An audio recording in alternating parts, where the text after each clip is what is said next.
네, 안녕하세요. 오랜만에 품질 관련 동영상을 남깁니다. 예, 몇 개월 전에 이제 1편과 2편은 이제 올렸었고요. 1편에서는 퀄러티라는 거에 대해서 다뤘고, 2편에서는 프로세스에 대해서 좀 다뤘었죠. 이번 3편은 프로세스 매핑에 대해서 좀 다뤄보겠습니다. 근데 이제 먼저 앞서서 퀄러티나 프로세스 모두 영어예요. 참 보면 1편에서도 퀄러티가 우리는 품질이라고 쓰지만 실제로 의미는 질이다. 그래서 품질이 아니고 질이다라고 설명드렸고, 이 편에서는 프로세스라는 거는 번역이 어렵다. 우리나라 말로 프로세스는 정말 입력과 출력이 있으면 다 프로세스라고 부를 수 있기 때문에 이거를 회사라고 부르기도 그렇고 업무라고 부르기도 그렇고, 그렇다고 공정이라고 부를 수도 없고 그 모든 걸 포함할 수 있다. 예, 아주 영어에 대한 참 그런 내용들이 있습니다. 어려움이 있습니다. 우리나라는 역시. 가지고 영어를 어느 정도 용어에 대한 거는 영어에 대해 의미를 반드시 알아야 될 것 같아요. 3편 이제 설명드리겠습니다. 이 프로세스 매핑이라고 하는 것은 뭐 직역하면 프로세스라는 말조차도 좀 생소하지만 거기에 매핑, 예, 뭐 그냥 편하게 지도라고 할까요? 프로세스 지도라고 보면 되겠습니다.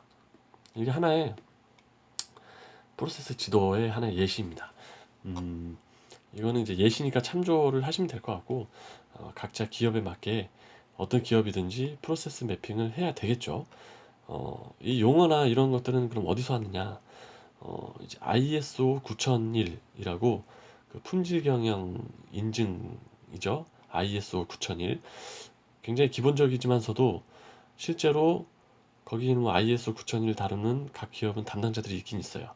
담당자들도 있고 경영진들도 그걸 많이 다루고 그 인증을 받으려고 준비했다가 따는데 실제로 뭐 별로 이렇게 실효성이 별로 없죠. 가불관계가 좀 바뀌어가지고 인증업체는 많고 기업들이 오히려 돈을 내는 고객이 돼버리는 그런 아이러니한 상황 때문에 ISO 9001을 실제로 정확하게 알거나 이해하고 하는 게 아니고 그냥 대부분은 문서만 형식적으로 만들어 놓고 인증받기에 바쁘죠. 하지만 그 ISO 9001의 내용을 잘 쉽지 않습니다. 여러분은 굉장히 어려운데 어렵지만 왜냐면 이제 영어권을 번역한 거라 저쪽 유럽 쪽하고 영어권에서 만든 그 지침을 인증 내용들을 번역하느라 굉장히 어려워요, 용어들이. 하지만 그걸 이해하고 나면 굉장히 많은 걸 배울 수 있습니다. 역시 품질 관련해서는 저쪽 서양 쪽에서 선진국들이 훨씬 우리나라보다 더 앞서가고 있고 굉장히 많은 고민을 통해서 만든 게 바로 ISO 9001이라고 볼 수 있겠습니다. ISO 9001에 대해서 이런 것들이 좀 깊게 알고 싶으신 분들은 좀 공부를 하면 좋을 것 같고요. 저도 차후에 이거 영상 남기고 ISO 9001 관련해서 좀 쉽게 설명할 수 있는 영상도 한번 준비를 해보도록 하겠습니다. 일단은 우리가 지금 최고의 품질을 만드는데 프로세스 매핑 이건 알아야겠죠. 근데 어느 회사를 가면 프로세스 매핑은 다 있어야 돼요. 그래야 ISO 9001 인증을 받은 기업이라면 있어야 됩니다. 요구사항이기 때문에. 하지만 뭐 의미를 이제 아는 게 중요하니까요. 자, 한번 보시겠습니다. 보시면 자, 먼저 멀리서 보면 왼쪽에 입력이 있고 오른쪽에 출력이 있죠. 그럼 가운데는 2편에서 설명드렸다시피 가운데는 하나의 프로세스가 되게 됩니다. 가운데 하나의 프로세스가 있고 입력과 출력이 있어요. 그렇다면 프로세스의 특징상 연결이 되니까 이 앞에도 프로세스가 하나 또 있겠죠. 뒤에도 프로세스 하나가 또 있을 것입니다. 그래서 가운데 있는 프로세스를 나의 기업 또는 나의 프로세스라고 보았을 때 그 앞에 있는 프로세스는 나의 선행 프로세스가 되는 거고 뒤에 있는 프로세스는 나의 후행 프로세스가 되게 됩니다. 선행 프로세스, 나의 프로세스, 후행 프로세스. 그리고 선행 프로세스에서 만든 출력물이 나의 프로세스에 입력으로 들어오죠. 그래서 나의 프로세스는 선행 프로세스의 고객이 되게 됩니다. 마찬가지로 나의 프로세스가 만든 최종 출력물은 나의 후행 프로세스에 입력으로 들어가겠죠.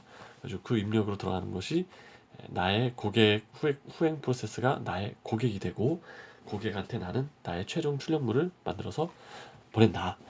이게 바로 2편에서 설명했던 연속적인 내용입니다. 근데 그 중에 나의 프로세스, 즉 나의 기업을 뚜껑을 열어봤더니 보다시피 약 12개의 프로세스들이 이렇게 흐름으로 연결이 되어 있습니다. 그래서 또 하나의 프로세스의 특징을 하나 발견을 한 겁니다. 프로세스는 뚜껑을 여니까 안에 또 프로세서가 있다. 네, 참 되게 웃기는 용어인 것 같습니다. 프로세스라는 용어가 자체가 굉장히 포괄적인 내용이에요. 아무튼 나의 기업이라는 하나의 프로세스 안에는 이렇게 여러 개의 프로세스들이 연결이 되어 있습니다. 그래서 12개 정도로 요약을 했지만 물론 더 많을 수도 있고 더 적을 수도 있어요. 기업의 특성에 맞게 만들면 되겠죠. 프로세스를 이해를 하고 만들면 될 것입니다. 자, 이 12개의 프로세스들, 목적은 하나입니다. 출력물을 잘 만들기 위해서죠. 출력물을 잘 만드는 것을 누가 판단하죠? 나의 후행 프로세스에서 판단합니다. 왜냐? 나의 후행 프로세스는 나의 고객이고, 그렇기 때문에 나의 후행 프로세스가 받고자 하는 입력을 나의 프로세스가 정확하게 이해를 해서 그들이 원하는 입력으로 나의 출력물을 정확하게 만들어서 보내는 것. 그것이 바로 고객 만족이고 최고의 품질을 가는 가장 핵심적인 가치라고 말씀드렸습니다. 그런데 뚜껑을 열어보니 나의 프로세스 안에 이렇게 12개의 프로세스가 있는 것이죠. 그리고 프로세스의 또 특징상 서로 연결이 이렇게 되어 있습니다. 자, 그럼 설명을 간단하게 드리겠습니다. MP, COP, SP 이 세 개로 좀 구분이 되어 있는데요. 뭐 이건 크게 중요한 건 아니지만 아무튼 역할이 좀 다르니까 MP는 이제 경영 프로세스라고 요약을 하면 이제 직역을 하면 그런데 매니지먼트 프로세스죠. 보통 이렇게 사업 계획과 경영 검토, 즉 이 기업 전체를 경영하는 거에 대한 내용이 담겨져 있습니다. 그래서 경영 프로세스라고 명칭을 한 것 같습니다. 다음으로 COP, 커스터머 오리엔티드 프로세스, 고객 지향 프로세스인데요. 이제 고객 지향 프로세스라면 좀 이해는 어렵지만 고객이 원하는 이제 제품을 얘기한다고 이해하시면 됩니다. 그리고 제품을 만드는 프로세스다. 그래서 제품 실현 프로세스다라고도 부를 수 있겠어요. 아무튼 잘 보면 제품의 흐름대로 화살표가 연결이 되어 있습니다. 그래서 최종적인 제품을 내는 가장 핵심적인 이 가운데 있는 것들이 제품 실현 프로세스가 되겠습니다. COP라고 명칭을 줬고요. 마지막에 이제 밑에 있는 5개의 프로세스는 SP, 서포트 프로세스, 지원 프로세스죠. 이 지원 프로세스들은 제품의 흐름하고 연관이 없기 때문에 화살표가 이어지지 않았습니다. 근데 우리가 아는 프로세스는 입력이 있고 출력이 있어야죠. 그럼 이것도 프로세스 P라고 지금 줄여서 다 P라고 붙어있죠. 다 프로세스인데 이것도 프로세스냐? 이거 화살표를 안 붙인 이유는 인사팀의 업무는 모든 부서에 적용이 되는 내용이죠. 예를 들면 인사 프로세스는 모든 부서들하고 입출력이 다 연결되어 있어요. 그물망처럼.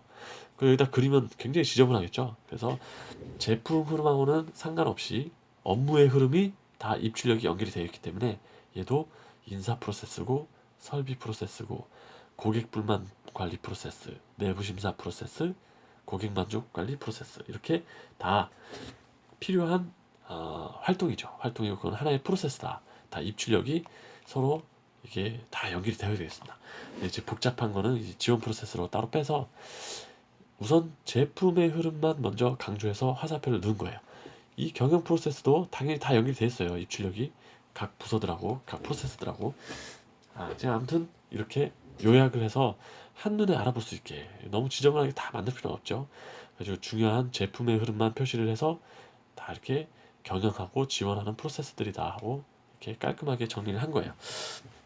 이거를 보면 적어도 이 회사가 어떤 흐름으로 흘러가는지 대략적으로 알 수가 있겠죠. 거대한 그 업무의 흐름이나 제품의 흐름이 느낄 수 있는 거예요.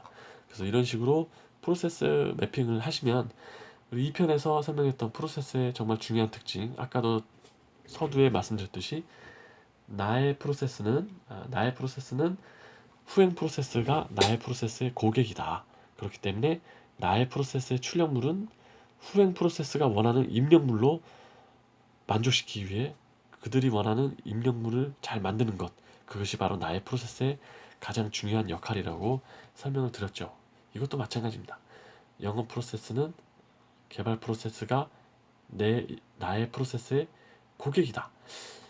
지금 근데 이거 설명하기 앞서서 지금 보면 이게 마치 부서처럼 보이죠? 영업부서, 개발부서, 구매부서, 인사부서, 설비팀 이렇게 부서나 팀으로 보일 수 있는데 그렇게 생각할 수도 있어요. 그렇게 생각할 수도 있고, 하나 대부분 우리의 조직 업무 조직도 같은 거를 기업에 보면 이거랑 크게 이렇게 맞춰서 하는 회사는 많지 않은 것 같아요. 저는 웬만하면 이렇게 맞춰서 하면 좋을 것 같습니다. 그래서 이게 프로세스가 곧 팀이 되면 굉장히 깔끔해요. 이게 이 프로세스 매핑이 곧 부서 매핑이 되겠죠. 부서의 업무 매핑도 되기 때문에 굳이 따로 만들 필요가 없겠죠. 하지만 조직이 이 프로세스하고 별도로 다른 식으로 조직이 이렇게 만들어져 있다. 그러면 그거는 또 별도로 또 이런 매핑을 또 해야겠죠. 부서 간의 업무를 뭔가 표현을 해야 될 거 아닙니까? 그렇기 때문에 가능한 조직도를 만들 때 이런 것들을 좀 참조해서 프로세스 매핑과 일치되게 만들면 좀 좋을 것 같습니다. 뭐 강제사항은 아니니까요. ISO 9001에서도 그런 것까지는 강제하진 않아요. 다만 ISO 9001에서는 프로세스의 역할을 의무사항으로 요구를 하고 있죠.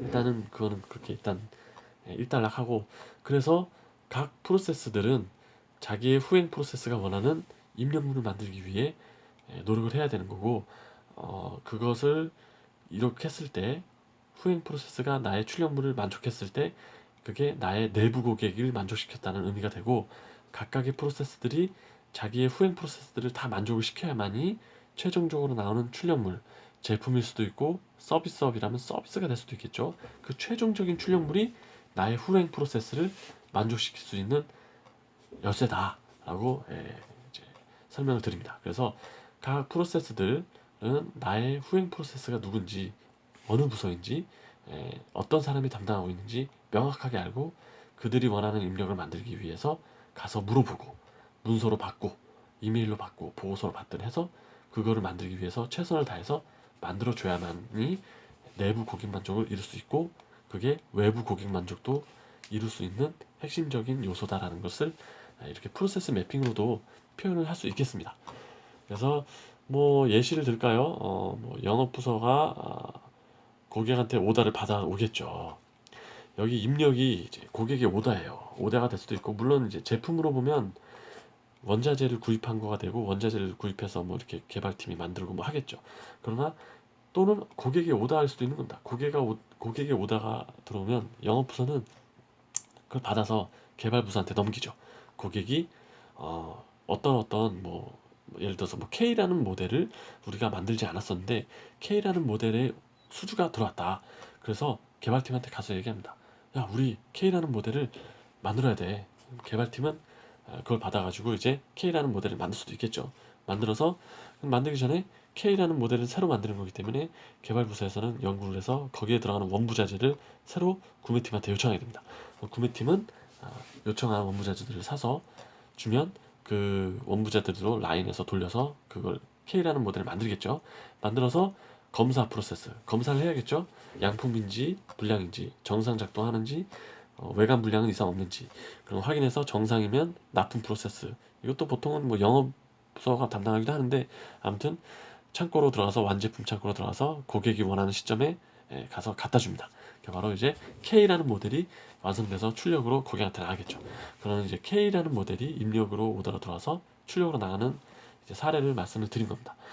일반적인 양산의 경우는 뭐 원래 만들던 A라는 모델이 맨날 만들던 건데 고객이 야 5,000개 더 만들려고 오더가 왔어요. 그럼 영업은 5,000개를 받으면 거기에 해당하는 원부자재를 앞에 있는 5,000개는 이제 개발팀을 거치지 않겠죠. 양산이니까 바로 생산으로 넘어가겠죠. 화살표 원래 여기 하나 더 있어야 되는데 표현을 아직 못했지만 아무튼 그래서 양산 제품은 이렇게 넘어갑니다. 구매팀으로 넘어가겠네요. 구매팀은 5,000개에 해당하는 원부자재를 빨리 주문을 해야겠죠. 원부자재가 들어오면 생산팀에서는 또 기술에서 받아서 조건 셋업해서 생산팀에서 그 원부자재를 가지고 원래 만들던 A 모델을 만들어서 검사를 해서 납품을 하면 될 것입니다. 그래서 이런 식으로 제품이든 업무든 이런 흐름이 이렇게 연결이 되게 됩니다. 지원부서도 마찬가지고요. 그래서 각 부서나 각 프로세스들은 자신의 입출력을 잘 만들어서 할 때 가장 중요한 것은 다시 강조하지만 나의 후행 프로세스가 나의 고객이라고 판단해서 나의 후행 프로세스가 받고자 하는 입력을 조사해서 그것이 내가 만들고자 하는 출력물의 목표다. 그걸 목적을 달성하는 것이 나의 내부 고객 만족, 더 나아가 외부 고객 만족을 하는 핵심 열쇠라는 것을 일단 설명을 드리겠습니다. 일단 프로세스 매핑이 좀 이게 내용이 많아가지고 이게 좀 동영상을 좀 마무리해야 될 것 같은데요.